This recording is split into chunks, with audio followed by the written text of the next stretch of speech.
श्री स्वामी समर्थ. प्रत्येक महिन्यामध्ये येणाऱ्या अमावस्या आणि पौर्णिमा तिथीला विशेष महत्त्व असतं. अशात उद्या म्हणजे 8 एप्रिल 2024 रोजी अमावस्या तिथी आहे. तर ही तिथी सोमवारी आल्याने या अमावस्येला सोमवती अमावस्या म्हणून ओळखलं जातं. यासह या दिवशी काही उपाय सेवा देखील केल्या जातात. या दिवशी केलेल्या उपायांमुळे कालसर्पदोष, पितृदोष सुद्धा दूर होऊ शकतो. आईने मुलांवरून ही एक वस्तू ओवाळून टाकायची आहे. तर ही वस्तू मुलांवरून ओवाळून टाकल्यामुळे मुलांच्या मार्गामध्ये येणारे सर्व अडथळे, अडचणी, त्यांना असलेले दोष संपूर्णपणे नष्ट होतात आणि त्यांची प्रगती होते. ही वर्षातील शेवटची अमावस्या आहे. तर या अमावस्येला आपण उपाय केल्याने येणारे वर्षभर आपल्या घरातील दोष हे नष्ट होऊ शकतात. आजच्या व्हिडिओमध्ये मी तुमच्यासोबत 2 उपाय शेअर करणार आहे. हे दोन्ही उपाय तुम्ही करावेत असं नाही. जो उपाय तुम्हाला जमेल तो उपाय तुम्ही करू शकता. त्यामुळे व्हिडिओ कुठेही स्किप न करता शेवटपर्यंत बघा. चॅनलवर पहिल्यांदाच आला असाल तर नक्कीच चॅनलला सबस्क्राईब करा आणि असेच नवनवीन माहितीपूर्ण व्हिडिओ पाहण्यासाठी बेल आयकॉनला देखील क्लिक करा. यामुळे जेव्हाही मी नवीन व्हिडिओ अपलोड करेन तर त्याचं नोटिफिकेशन सर्वात आधी तुम्हाला मिळेल आणि तुम्ही एक पण व्हिडिओ मिस करणार नाही. आपल्याकडे पौर्णिमा आणि अमावस्या देखील खूप महत्त्वाची मानली जाते. यावेळेस पूजापाठ करण्याची वेगळी पद्धत असते. पृथ्वीवरून रात्री चंद्र दिसला नाही तर त्या तिथीला अमावस्या असं म्हणतात. हिंदू धर्मामध्ये अमावस्या तिथीला विशेष महत्त्व असतं. प्रत्येक महिन्यामध्ये अमावस्या तिथी येते. अमावस्येच्या दिवशी स्नान, दान आणि उपासनेला विशेष लाभ होतात. उद्या म्हणजे 8 एप्रिल रोजी आलेली आहे सोमवती अमावस्या. तर ही वर्षातील शेवटची अमावस्या आहे आणि दुसऱ्या दिवशीपासून शुक्ल प्रतिपदा म्हणजे गुढीपाडवा साजरा केला जाणार आहे. गुढीपाडव्यापासून नवीन वर्षाला सुरुवात होते. त्यामुळे नवीन वर्षाच्या आधीच आपल्या आयुष्यामध्ये असलेल्या सर्व समस्या, संकटे संपूर्णपणे नष्ट व्हावेत यासाठी काही उपाय घरामध्ये करावेत. गुढीपाडव्याच्या दिवशी आपण कोणकोणती कामे करावीत, कोणकोणती घरामध्ये नकारात्मकता दूर करण्यासाठी आपण कोणते उपाय, कोणत्या सेवा कराव्यात याबद्दलचा व्हिडिओ मी नुकताच शेअर केलेला आहे. तुम्ही पाहिला नसेल तर नक्कीच पहा. तर आपल्या मुलांवरून जी वस्तू ओवाळून टाकायची आहे तर ती का टाकायची आहे तर पहा, सगळ्यात पहिली गोष्ट म्हणजे कुंडळीमध्ये जर तुमच्या पितृदोष असेल तर आपली मुले हे अनेक प्रकारच्या समस्यांना सामोरे जातात. पितृदोष तो आहे, तो प्रत्येकाला असतो आणि त्यामुळे आपण खूप कष्ट करून देखील, मेहनत करून देखील आपल्याला जशी नशिबाची साथ मिळत नाही, घरामध्ये आर्थिक स्थैर्य राहत नाही, घरामध्ये एखादी व्यक्ती सतत आजारी पडते, घरामध्ये वादविवाद, भांडणे होतात, सगळं काही घरामध्ये सुरळीत असतं तरी देखील कुटुंबामधील सदस्यांमध्ये मतभेद असतात. तर ही जी काही कारणं आहेत तर ती पितृदोषाची लक्षणे असू शकतात. त्यामुळे पितृदोष निवारणासाठी अमावस्या तिथी अत्यंत शुभ मानली जाते. मोठमोठ्या ज्या सेवा केल्या जातात ज्यामध्ये नारायण नागबळी असेल किंवा इतर काही सेवा सांगितल्या जातात त्यामुळे ज्या तुम्हाला पितृदोषापासून मुक्ती मिळवू देतात, परंतु त्या सेवा करणे प्रत्येकाला शक्य होत नाही. त्यामुळे काही उपाय करून देखील तुम्हाला असलेले पितृदोष तुम्ही हळूहळू तुमच्या आयुष्यातून नष्ट करू शकता.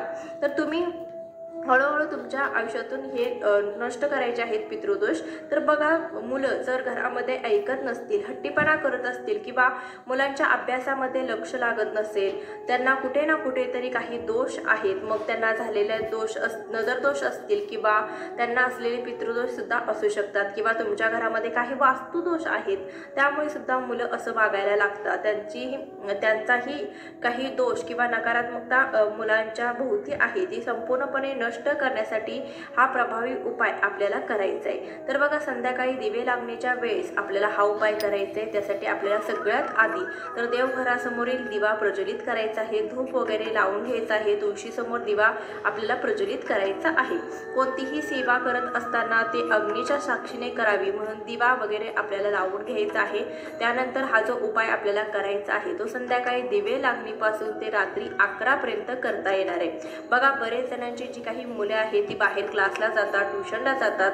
आता सोमवार असल्यामुळे त्यांचे क्लासेस वगैरे असतील तर मुलांना घरी येईपर्यंत उशीर होतो. त्यामुळे रात्री 11 पर्यंत तुम्ही हा उपाय केला तरी देखील चालेल. 2 मुलं असतील तर किंवा तुमच्या 2 मुली असतील किंवा तुमची मुलं बाहेरगावी राहत असतील तरी देखील काय करावे हे देखील मी पुढे तुमच्यासोबत शेअर करणारच आहे. तर जो उपाय आपल्याला करायचा आहे तो आपल्याला शाळेत जाणारी मुलं किंवा अगदी नोकरी व्यवसाय करणारी मुलं असतील तर त्यांच्यासाठी देखील करता येणार आहे। पण अगदी तानं बाळ असेल किंवा अगदी 1 वर्षाच्या आत जी बाळं आहेत त्या मुलांसाठी हा उपाय करू नका, कारण की त्या बाळावरून आईने तिचा पदर जरी उतरवून टाकला तरी देखील पुरेसा असतो। त्यामुळे मोठ्या मुलांसाठी तुम्हाला हा उपाय करायचा आहे। हा उपाय देवाऱ्यासमोर बसून तुम्ही हा उपाय करू शकता किंवा जिथे कुठे हॉलमध्ये वगैरे जागा असेल तिथे तुम्ही मुलांना एखाद्या आसनावरती किंवा पाट्यावरती बसवू शकता, खुर्चीवरती बसवू शकता। हा उपाय तुम्ही करू शकता। तर पहिला उपाय करण्यासाठी काही वस्तू आपल्याला लागणार आहेत, ज्यामध्ये सगळ्यात पहिली वस्तू म्हणजे आपल्याला लागणार आहे ती म्हणजे खडेमीठ। खडेमीठ आपल्याला घ्यायचं आहे। 2-3 तुम्हाला लाल मिरच्या घ्यायच्या आहेत। तर लाल मिरच्या घेत असताना त्याचे देठं असलेल्या मिरच्या आपल्याला घ्यायच्या आहेत। यासोबतच तुम्हाला तुमच्या घरामध्ये जर पिवळी मोहरी असेल तर चिमूटभर पिवळी मोहरी घ्यायची। पिवळी मोहरी नसेल तर आपण जी स्वयंपाकघरामध्ये काळी मिरी वापरतो, काळी मोहरी वापरतो, ही काळी मोहरी घेतली तरी देखील चालेल, परंतु तुम्ही पिवळी मोहरी घरामध्ये थोडीशी ठेवत जा, कारण की पिवळ्या मोहरीने जी काही असते तर त्याचा प्रभाव हा जास्त असतो। त्यासाठी घरामध्ये आपल्याला थोडीशी पिवळी मोहरी ठेवावी, नसेल तर तुम्ही काळी मोहरी घेऊ शकता। त्यानंतर यासोबतच आपल्याला अजून एक वस्तू लागणार आहे, तर ते म्हणजे चिमूटभर काळे तीळ। तर सोमवती अमावस्या असल्याने काळे तिळाला अत्यंत महत्त्व आहे, तर या दिवशी काळे तीळ दान करावे, त्यामुळे तुमचे पितृदोष दूर होऊ शकतात। त्यामुळे चिमूटभर आपल्याला काळे तीळ देखील घ्यायचे आहेत आणि या सर्व वस्तू तुम्हाला तुमच्या उजव्या हातामध्ये पकडायचे किंवा तुम्ही एखादी स्टीलची प्लेट घ्या। मुलांचं तोंड दक्षिण दिशेला होणार नाही अशा पद्धतीने मुलांना तुम्हाला बसवायचे। पाट्यावरती, खुर्चीवरती, आसनावरती बसवू शकता। त्यानंतर मुलांवरून या सर्व वस्तू ज्या आहेत त्या 7 वेळा तुम्हाला उतरवून घ्यायचे। उतरवून घेत असताना कोणाशीही बोलायचं नाही। तुम्ही उतरवून घेत असताना घड्याळाच्या काट्याच्या दिशेने सर्व वस्तू मुलांवरून उतरवून घ्यायचे, अगदी डोक्यापासून ते पायापर्यंत असं गोलाकार आकारामध्ये या सर्व वस्तू उतरत असताना तुम्हाला दृष्ट मिष्ट भूताकेत्याची, आल्या गेल्याची, आई बाबांची सर्वांची नजर चुलीत जाऊ दे असा मंत्र म्हणायचा आहे। असा मंत्र म्हणत तुम्हाला हे दृष्टी काढायचे। जर तुमची एकापेक्षा अधिक मुलं असतील तर या सर्व वस्तू परत वापरायच्या का तर नाही, पहिल्या मुलांवरून तुम्ही ज्या काही वस्तू वापरणार उतरून घेतलेल्या आहेत तर त्या एखाद्या प्लेटमध्ये काढून घ्यायचे आणि दुसऱ्या मुलांना बसवायचं। अशा प्रकारे 7 वेळा या सर्व वस्तू उतरून घ्यायचे, हाच मंत्र बोलायचा।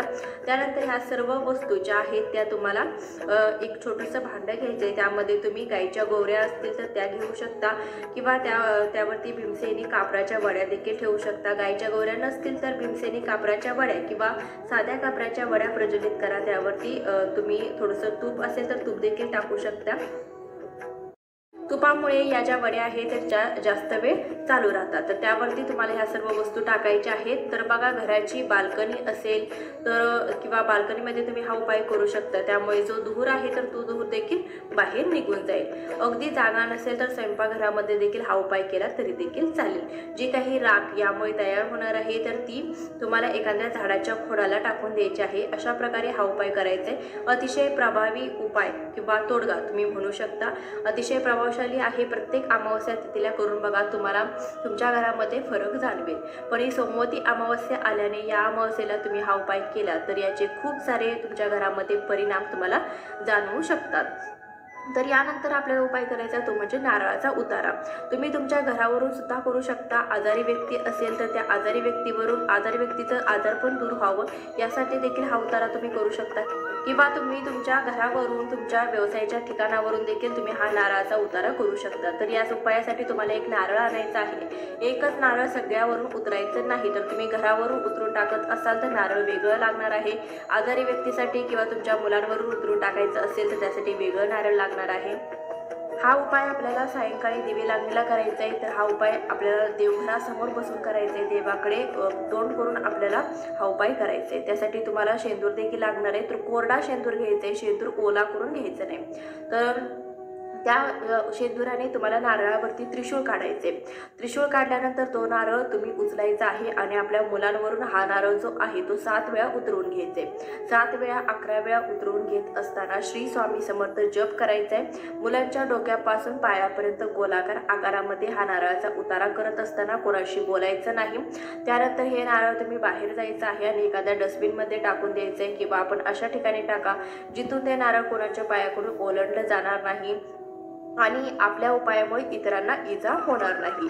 तर घरी परत येत असताना मागे वळून बघायचं नाही आणि हा उपाय करण्यापूर्वीच घराबाहेर एक बकेट भरून पाणी ठेवायचं आहे, पाय स्वच्छ धुवून घ्यायचे आहेत आणि आपल्याला देवघरात जाऊन स्वामींचं दर्शन घ्यायचे। असा हा उपाय उद्या आलेल्या सोमवती अमावस्येच्या दिवशी प्रत्येक आईने मुलांसाठी करायचा आहे। तर बघा, या व्हिडिओमध्ये मी तुमच्यासोबत 2 उपाय शेअर केलेले आहेत, दोन्हीपैकी कोणताही एक उपाय तुम्ही करू शकता। आता सगळ्यात जी मुले शिकायला बाहेर आहेत त्यांनी हा उतारा कसा करावा, किंवा तुम्ही मुलांचा फोटो वगैरे असेल किंवा ऑनलाईन मोबाईलवरती मुलांना तुम्ही व्हिडिओ कॉलवरती बोलवून हा उतारा करू शकता। परंतु बाहेरगावी मुलं राहत असतील तर पर्यायच नसतो, त्यामुळे तुम्ही अशा प्रकारे देखील उतारा करू शकता। मुलांची सतत किरकिर करणं किंवा त्यांची प्रगती न होणं, प्रगती खुंटणं, तर त्यांच्या हितासाठी, त्यांची प्रगती होण्यासाठी देखील तुम्ही हा उपाय करू शकता, किंवा तुमच्या नोकरी व्यवसायाच्या दिवशी देखील, नोकरी व्यवसायाच्या ठिकाणी देखील तुम्ही हा नारळाचा उपाय करू शकता। कारण की नोकरी व्यवसायामध्ये तुम्हाला काही दोष अडचणी येत असतील किंवा तुम्हाला जर काही तोटा सहन करावा लागत असेल, तुमचा व्यवसाय नीट चालत नसेल, तर त्या ठिकाणी देखील तुम्ही हा उपाय केला तर नक्कीच तुमच्या मार्गातील सगळ्या अडचणी दूर होऊ शकतात। श्री स्वामी समर्थ। जय जय स्वामी समर्थ।